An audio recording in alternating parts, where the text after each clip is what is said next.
तो इसका मतलब हमें उनकी पहचान करनी है जो इतने नीच हैं कि रोटी यहाँ की खाते हैं, पानी ज़मीन का पीते हैं और गद्दारी भी इसी ज़मीन से करते हैं। उनको अपने घर में रखते हैं, उनको सारे पॉइंट्स बताते हैं, उनको यहाँ रहना खाना पीना सब सुविधाएं मुहैया कराते हैं। तो इसका मतलब ये गद्दार अपने बीच में से हैं, ढूंढने यही लोग हैं। जिनका बेटा गया, जिनका पति गया, जिसका बाप गया, इमेजिन करो उनकी ज़िंदगी। आज तो हम बात कर रहे हैं, लेकिन 1 महीने बाद तो कोई बात नहीं कर रहा होगा, इनफैक्ट 2 दिन बाद ही कोई बात नहीं कर रहा होगा। सोचो उनका जीवन कैसे कटेगा। किसी घर में एक कमाऊ आदमी, उसके पीछे सारा परिवार था, 10-12 साल का बच्चा, उसकी वाइफ, कौन उनका केयर टेकर, कहाँ से पैसा आएगा? तो ये एक बड़ा क्वेश्चन मार्क है, इसके ऊपर सच में बात होनी चाहिए। आज की सबसे बड़ी न्यूज़ देख ली थी तुम लोगों ने? हाँ, आर्टिकल 25 से 28 बोलते बोलते गला सूख गया तुम्हारा, पढ़ते पढ़ते कितने दिन हो गए। और फिर हमने देखा आतंकवादी घटना को अंजाम, और इस बार अटैक टूरिस्ट पर है। अमूमन आतंकवाद की घटना रोज़ का काम है बेटा, लेकिन वो अटैक हमेशा करते थे हमारी फौज पर। 20-25 साल बाद कह रहे हैं इस तरह का बड़ा अटैक हुआ है।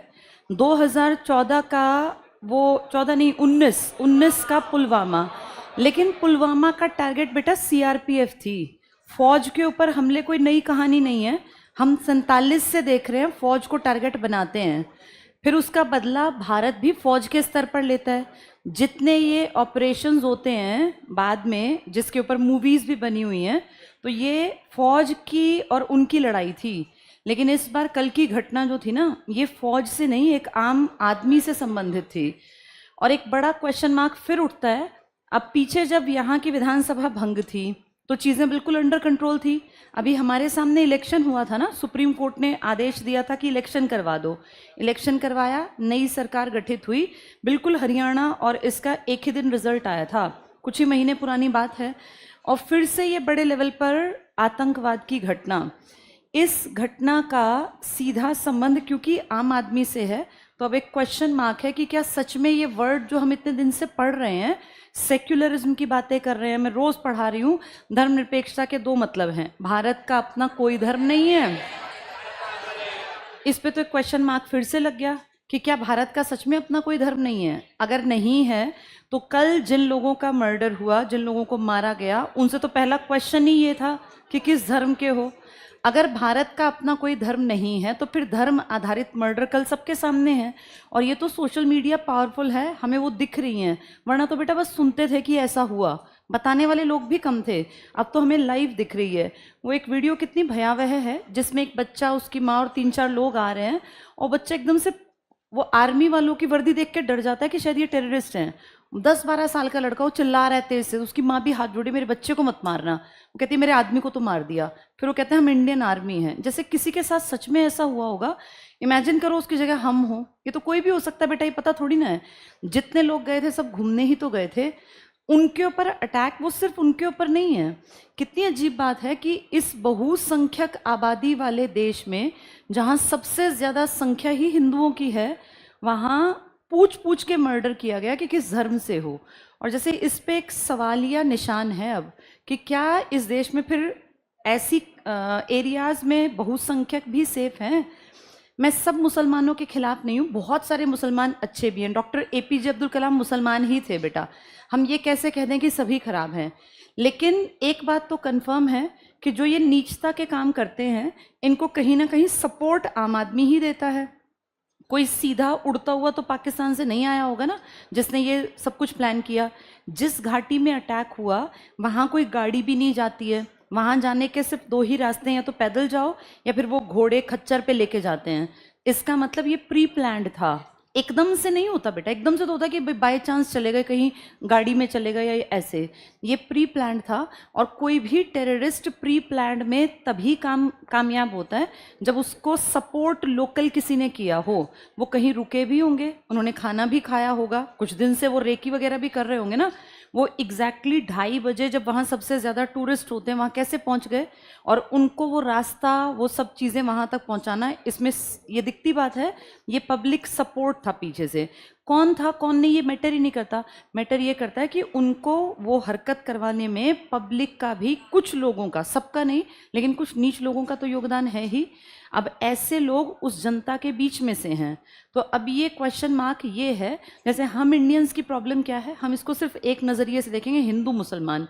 और हमारे इस देश की खबरों से आज पाकिस्तान तो खुशी हो रहा होगा, और वो इस उम्मीद में होगा कि कब इनका कलेश बढ़ेगा और ये आपस में लड़ेंगे हिंदू मुसलमान, क्योंकि कहीं ना कहीं धर्म का मुद्दा है। लेकिन अब हम इंडियंस को पढ़ लिख के समझना पड़ेगा कि ये सारे मुसलमानों के खिलाफ थोड़ी ना हम लोगों को लड़ना है। एक कम्युनिटी के कुछ लोग हैं जो नीच हैं, कुछ लोग अच्छे भी हैं, कुछ लोगों ने अच्छे बयान भी दिए, कुछ लोगों ने अच्छी उनकी मदद करने की कोशिश भी की। प्रॉब्लम ये है कि हमारे देश में जहाँ बहुसंख्यक हिंदू हैं, हम दावा करते हैं जनगणना के आधार पर 82% हिंदू हैं यहाँ। अगर 82% 80% हिंदू हैं तो फिर हिंदुओं को इतना डर होना चाहिए कि वो कहीं जा रहे हैं तो इस तरह से मार दिए जाएंगे। और कितने यंग कपल, एक की तो 3-4 दिन पहले शादी हुई, एक की फरवरी की शादी। एक परिवार तो कर्नाटका से अपने बेटे के अच्छे मार्क्स आए तो उसके फादर ने कहा घूमने चलते हैं और कश्मीर देख के आते हैं। सोचो कर्नाटक का एक आदमी कश्मीर किस उस पे आया होगा कि वहाँ सेफ्टी है, सिक्योरिटी है। अब पिछले 2 सालों में टूरिज्म से बहुत पैसा कमाया कश्मीर ने। 23 मिलियन कह रहे थे लोग गए हैं, यानी करोड़ लोग, 2 करोड़ लोग से ज़्यादा। इमेजिन करो, एक परिवार, तुम ही अपने आप को सोचो, कहीं कश्मीर घूमने जाना हो, एक आधे हज़ार से काम नहीं चलता बेटा। कश्मीर जाने का मतलब आप कम से कम एक आदमी का सबसे कम खर्चा भी 20-30 हज़ार, सबसे कम कह रही हूँ। अगर आप प्लेन में, फ्लाइट में जाते हैं, एक ठीक ठाक से होटल में स्टे करते हैं तो आप 40-50, फिर कुछ खरीद के भी लाता है आदमी। अगर वो दूसरे एरिया में जा रहा है तो कोई ड्राई फ्रूट के नाम पर कोई वहाँ पश्मीना शॉल खरीदेगा, कोई कोट खरीदेगा, कोई जैकेट, कोई मफलर, कोई कैप। हर आदमी शॉपिंग करता है थोड़ी बहुत लोकल मार्केट से। उस लोकल मार्केट का हर दुकानदार मुसलमान है। उस मार्केट में सोचो, आज उस मार्केट में एक सिंगल ग्राहक दिखेगा नहीं। और क्या आज ये घटना भूलेंगे कैसे? जिसने प्लान बनाया था कि हम पहलगांव जाएंगे, कश्मीर जाएंगे, तुम्हें लगता है वो जाएंगे? एक बड़ा क्रॉस लग गया, नहीं जाएंगे। नहीं जाएंगे से प्रभावित कौन हुआ? जाने वाला तो बेटा वहां नहीं तो कहीं और जाएगा। जिसका टारगेट घूमना है वो तो घूमेगा। ये लात लगी है उन कश्मीरी लोगों के ऊपर जिनकी रोजी रोटी चलती थी टूरिस्ट के कारण, उन होटल वालों के ऊपर जिनका होटल का किराया से उनके घर चलते थे, उन रेहड़ी वालों के ऊपर जिनके शॉल मफलर खरीद के लोग अपने घर ले जाते थे, उन खच्चर वालों के ऊपर जिनकी रोजी रोटी वो खच्चर दिन भर में टूरिस्ट को ऊपर ले जाता है और उनसे पैसा कमाता है।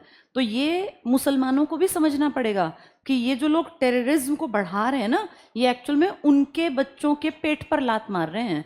ये टूरिस्ट जैसे ही पीछे हटेगा तो इसका सबसे बड़ा नुकसान इसी को तो है, कश्मीरी। और मैंने आपको टाइम टू टाइम बताया, हमारे इस कश्मीर, लेह लद्दाख और जम्मू की आबादी की प्रतिशतता में भी अंतर है। जम्मू में ज़्यादा हिंदू हैं मेजॉरिटी में, कश्मीर में ज़्यादा मुसलमान हैं, और लेह लद्दाख की बेल्ट में बुद्धिस्ट ज़्यादा हैं, है ना। लेकिन कम्युनिटी तो बेटा मिक्स रहती है ना, हर कोई कहीं भी रह सकता है। तो इस हिसाब से अगर देखें तो इस टेररिज्म अटैक का सबसे बड़ा नुकसान जो भुगतेंगे ना, वो कश्मीरी भुगतेंगे। कश्मीर की रीढ़ है टूरिज्म। कश्मीर के पास अपना कोई बहुत पैसे का दूसरा साधन नहीं है। कश्मीर खेती में नंबर 1 नहीं हो सकता। हाँ ठीक है, केसर उनकी एक ताकतवर चीज़ है, पर बेटा अकेला केसर थोड़ी पेट भर देगा।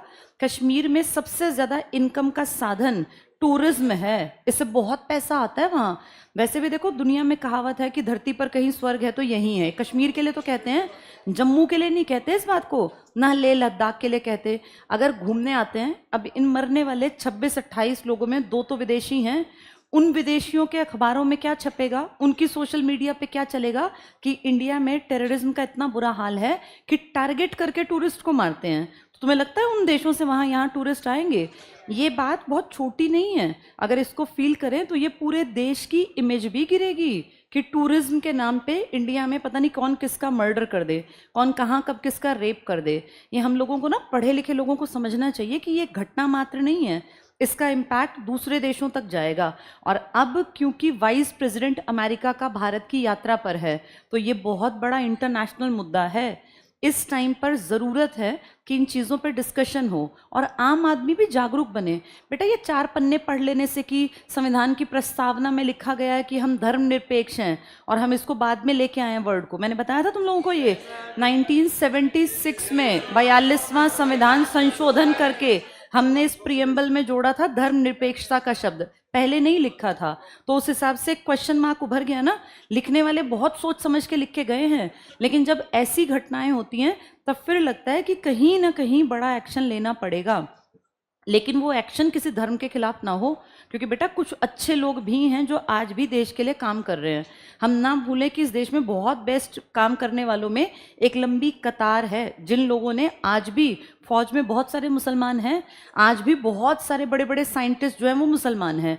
तो ये कम्युनिटी या किसी धर्म के प्रति नहीं होना चाहिए, लेकिन हाँ ये कश्मीर के लोगों को समझने की ज़रूरत है कि कोई उनके घर के अंदर बैठ के उनके बच्चों के लिए फ्यूचर पे एक काला अंधेरा उसने एक तरह से धब्बा लगा दिया। क्योंकि अब वहाँ पर अगर टूरिज्म नहीं रहेगा, जो बेरोज़गारी है ना, ये एक बहुत अच्छी चीज़ साबित होती है उन लोगों के लिए जिन्हें जवान लड़के चाहिए गलत रास्ते पे चलाने के लिए। अगर सब लड़के नौकरी पेशा होंगे, बिजनेस करते होंगे, तो कोई क्यों उनके चंगुल में फंसेगा।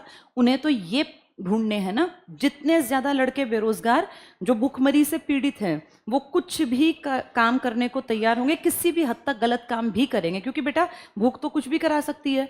उनका तो टारगेट है बेरोजगार हो युवा। लेकिन अब अगर देखें पिछले कई सालों से, मैंने आपको देखो कितनी बार पढ़ाया, आर्टिकल 370 पढ़ाया था, ये विशेष राज्य का दर्जा हमारे सामने तो खत्म हुआ। हमने डिस्कशन किया ना इसके ऊपर 31 अक्टूबर 2019। उसके बाद से फिर हमने देखा था यूटीज के रूप में काम हुआ, कोई बड़ी घटना नहीं हुई, बिल्कुल फ्री होके वहां जाते थे लोग, और टूरिज्म की कहीं ना कहीं लिस्ट में ऊपर नंबर आ गया था कश्मीर का। लेकिन अब एक अकेली ये घटना, ये सोचो सब कुछ नीचे ले जाएगी। वहां के मुसलमान भुक्तभोगी बनेंगे, उन्हीं की कम्युनिटी के लोगों ने ये गड़बड़ की और नुकसान किया उनका, क्योंकि एक्चुअल में वो मुसलमानों का भला चाहते ही नहीं है बेटा। वो तो चाहते हैं कि उनकी दुकानें ना चलें, उनका बिजनेस ना चले, उनके लड़कों को काम ना मिले, क्योंकि जितने ज़्यादा लड़के बेरोजगार होंगे उतना उन टेररिज्म ग्रुप को फ़ायदा होगा, उनकी संख्या बढ़ेगी। अब धीरे धीरे लड़के वहाँ लड़कियाँ कॉलेज जाने लग गए थे, स्कूल जाने लग गए थे, तो इससे क्या होगा, क्राउड अच्छे रास्ते पे चलेगा। जिनकी नीच मानसिकता है वो तो चाहते हैं ना यंग क्राउड बेरोजगार रहे, ऐसे बकरे ऐसे मुर्गे कहीं फंसते रहें, जो बेचारे क्या करें कि गरीबी से बदहाली से परेशान होकर गलत रास्ता अपनाते हैं। तो ये एक बहुत बड़ा क्वेश्चन मार्क है। और मैं आज सुबह यही सोच रही थी कि हम कितने दिन से मैं तुम्हें पढ़ा रही हूँ, आर्टिकल 25, 26, 27, 28 धार्मिक आज़ादी की बात करता है। वो कहता है अपने कपड़े अपने हिसाब के पहनो, अपने धर्म की चीज़ों का पालन करो। हम पढ़ रहे थे सिख बंधुओं को पगड़ी पहनने से कोई नहीं रोक सकता, धार्मिक है। ऐसे ही मुस्लिम वो जो उनकी ड्रेसिंग की चीज़ें हैं, जो भी चीज़ें, ये सब फ्रीडम देती हैं। मतलब भारत के संविधान ने सबको बराबरी पे रखा हुआ है। लेकिन जब ऐसी घटनाएं होती हैं फिर एक मन में एक क्वेश्चन मार्क उठता है कि क्या सच में इतनी आज़ादी देना ठीक है। फिर एक तरफ मन कहता है कि नहीं, डॉक्टर एपीजे अब्दुल कलाम भी तो एक व्यक्ति थे जिसने भारत को आगे बढ़ाने में अपनी तरफ से कोई कसर नहीं छोड़ी। फिर हम सबको एक तराजू में कैसे तोलें। लेकिन अगर हम इतने उदारवादी बने रहेंगे और कोई एक्शन नहीं लेंगे ना, तो फिर बेटा आज जनता है, कल उस जनता का चेहरा हम में से भी कोई हो सकता है। उनकी गलती क्या थी, एक कितना खूबसूरत परिवार, एक बच्चा अच्छे नंबर लाया, उसके फादर ने कहा इसके मार्क्स अच्छे आए हैं, घूम के आते हैं। और उनकी वो वीडियो देखना जिसमें वो एक दिन पहले अपनी वीडियो हस्बैंड वाइफ ने बनाई है। उन्होंने कहा कश्मीर बहुत खूबसूरत है, यहाँ कोई डर नहीं है। कल हम लोगों ने हाउस बोट में रुक के देखा और अभी हम शिकारा में जा रहे हैं। शिकारा वो जो नाव सी होती है, और फिर उन्होंने उस आदमी का नाम लिया जो शिकारा चला रहा है, मुस्लिम नाम है वो। आज वो वीडियो चल रही थी, उस औरत ने, आदमी ने उनका नाम लेके प्रेज किया कि बहुत सुंदर है कश्मीर और सबको यहाँ घूमने आना चाहिए। फिर उसी के साथ अब कल देख रहे हैं तो उसका हस्बैंड मार दिया गया। और उसका हस्बैंड मारने के बाद उस औरत ने जब कहा कि मुझे भी मार दो, तो बोले तुझे नहीं मारेंगे, मोदी को कह दियो, तू बताने के लिए छोड़ दिया तुझे। यानी एक खुला चैलेंज हो गया। वो औरत सोचो कितनी परेशान, कल तक तो वो क्या वीडियो बना रहे थे और आज उनके साथ क्या हुआ। नॉर्मल तुम्हारे मेरे जैसे घर वाले ही तो लोग हैं बेटा। एक न्यूली मैरिड कपल था, उसका हस्बैंड 3 दिन पहले शादी हुई थी, उसको मार डाला। जैसे एक हस्बैंड वाइफ खा रहे थे भेलपुरी वगैरह, एक आदमी आया कुछ भी नहीं और पूछा किस धर्म से, और सीधे शूट कर दिया। जैसे इस बात को वो इतने 10-10, 12-12 साल के बच्चे जिंदगी भर भूल नहीं पाएंगे, ना उनका पढ़ने में मन लगेगा, ना जिंदगी में वो कोई बड़ा स्टेप ले पाए। जैसे सोच के देखो मन में उनके में क्या बात बैठ गई। फौजी को आता देख वो बच्चा एकदम रोने लग गया, उसके एकदम ऐसा हो गया कि मैं क्या करूं, और उसकी माँ हाथ जोड़ के कह रही है कि मेरे बच्चे को मत मारो, मेरे बच्चे को, क्योंकि उनको लगा कि ये भी टेररिस्ट हैं। जैसे जिन पे बीती है वो हमारे जैसे ही तो हैं, और अपने आप को वहाँ रख के देखें तो लगता है बहुत ज़्यादा गलत हुआ। और ऐसे टाइम पर ना बेटा बड़े स्टेप लेने चाहिए, बहुत बड़े स्टेप। दुनिया का सबसे बड़ा संगठन है यूएन। जैसे ये छोटी चीज़ें नहीं है ना कि आप एक ऐसे देश में जहाँ बहुसंख्यक जो कम्युनिटी है आप उसी का मर्डर कर रहे हैं, और वो देश कितने सालों से कह रहा है कि हम धर्मनिरपेक्ष हैं, हम धर्मनिरपेक्ष हैं। हमारे देश में हमने सबको बराबरी का अधिकार दे रखा है, हमने आर्टिकल 29-30 स्पेशल लिख रखे हैं अल्पसंख्यकों के लिए, हमने उनकी लिपि तक की, उनकी शिक्षा तक की गारंटी दे रखी है, और कोई छीने तो सीधे कोर्ट का रास्ता दिखा रखा है, सुप्रीम कोर्ट का आर्टिकल 32। यानी ये 25 से 28 और 29-30 जो हम इतने दिनों से पढ़ रहे हैं, मैं तुम्हें कितनी बार खोल खोल के पढ़ाती हूँ, हम प्रस्तावना पढ़ रहे हैं, फिर ये सब लगता है कि कहीं ये बेमानी तो नहीं है कि सबको बराबरी दे के हम ही नुकसान खा जाएं। जिनका बेटा गया, जिनका पति गया, जिसका बाप गया, इमेजिन करो उनकी ज़िंदगी। आज तो हम बात कर रहे हैं, लेकिन 1 महीने बाद तो कोई बात नहीं कर रहा होगा, इनफैक्ट 2 दिन बाद ही कोई बात नहीं कर रहा होगा। सोचो उनका जीवन कैसे कटेगा। किसी घर में एक कमाऊ आदमी, उसके पीछे सारा परिवार था, 10-12 साल का बच्चा, उसकी वाइफ, कौन उनका केयर टेकर, कहाँ से पैसा आएगा। तो ये एक बड़ा क्वेश्चन मार्क है, इसके ऊपर सच में बात होनी चाहिए। अब देखते हैं सरकार स्टेप क्या लेगी। बस ये ध्यान रखना होता है कि ऐसा ना हो कि गुस्सा गलत डायरेक्शन में निकले। अगर हम ये सोचें कि मुसलमानों ने ऐसा किया है तो ये गलत है बेटा, क्योंकि सारे मुसलमान तो एक जैसे नहीं हैं। और अगर हम इंडिया में हिंदू मुसलमान लड़ेंगे तो यही तो उनका टारगेट था कि हिंदुओं को चुन चुन के मार दो, उनका गुस्सा मुसलमानों पे निकलेगा, दोनों का कम्युनल राइट्स होंगे, और इस बात के सारे मज़े फिर पड़ोसी लेगा। वो तो यही चाहता है, लड़ो मरो। तो इसका मतलब ये उपाय नहीं है कि हम इससे मुस्लिम से लड़ रहे हैं, मुस्लिम हिंदुओं को मार रहे हैं, क्योंकि हम तो बेटा एक ही देश के हैं। नुकसान तो वो कर गए ना जो बाहर से आए। तो इसका मतलब हमें उनकी पहचान करनी है जो इतने नीच हैं कि रोटी यहाँ की खाते हैं, पानी ज़मीन का पीते हैं, और गद्दारी भी इसी ज़मीन से करते हैं। उनको अपने घर में रखते हैं, उनको सारे पॉइंट्स बताते हैं, उनको यहाँ रहना खाना पीना सब सुविधाएं मुहैया कराते हैं। तो इसका मतलब ये गद्दार अपने बीच में से हैं, ढूंढने यही लोग हैं। यही सेम पुलवामा में था। पुलवामा अटैक इंस्टेंट नहीं था। 300 किलो आरडीएक्स एक गाड़ी में अगर घूम रहा था तो वो गाड़ी किसी ने मैनेज करवाई होगी ना। पाकिस्तानी को आके गाड़ी थोड़ी मिल जाएगी बेटा, वो गाड़ी किसी लोकल ने उनके लिए अरेंज की, किसी ने उनको यहाँ रखा, यहाँ खिलाया पिलाया, उसको पता था कि किस टाइम पे ट्रूप वहाँ से निकलेगा सीआरपीएफ का।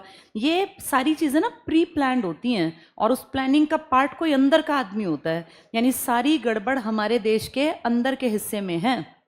तो किसी कम्युनिटी पे गुस्सा नहीं निकालना, ये उन गद्दारों को खोजना चाहिए जिन्होंने अपने लोकल एरिया के लोगों के पेट पे लात मार दी।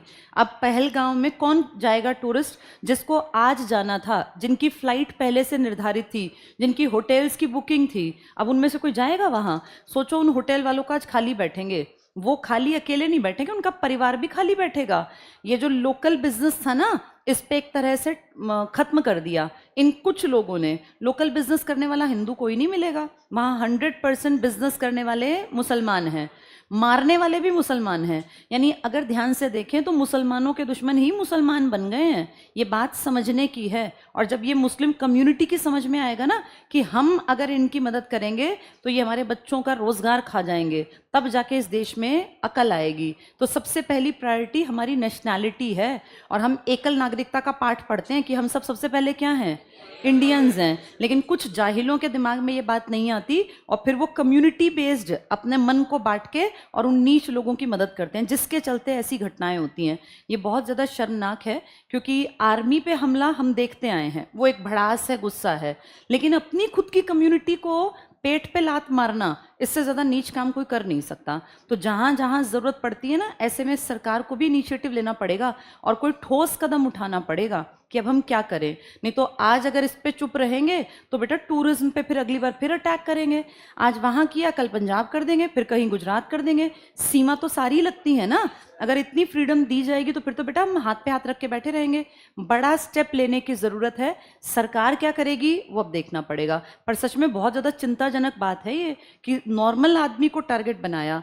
अमूमन टेररिस्ट मारते हैं पुलिस वालों को या फिर फौजियों को, क्योंकि वो उनसे चिढ़ते हैं, लेकिन नॉर्मल जनता पे अटैक करना ये तो सीधे सीधे दिखाता है कि वो चाहते हैं शायद कि हम लड़ें झगड़ें, एक कम्युनिटी दूसरी कम्युनिटी का मर्डर करे, दंगे हों, जिसका प्रभाव क्या होगा, इंटरनेशनल मार्केट में हमारी वैल्यू घटेगी कि आज भी इतने जाहिल हैं कि ऐसे ही लड़ते हैं जैसे कभी 47 में लड़े थे। तो इन सब चीज़ों को समझ के आगे बढ़ना पड़ेगा। एक कम्युनिटी विशेष से नफरत नहीं करनी, लेकिन स्टेप ज़रूर लेना पड़ेगा उन नीच लोगों के खिलाफ जो एक कम्युनिटी से संबंध रखे और मदद कर रहे हैं दुश्मन की, और अपनी ही खुद की कम्युनिटी का नुकसान कर रहे हैं।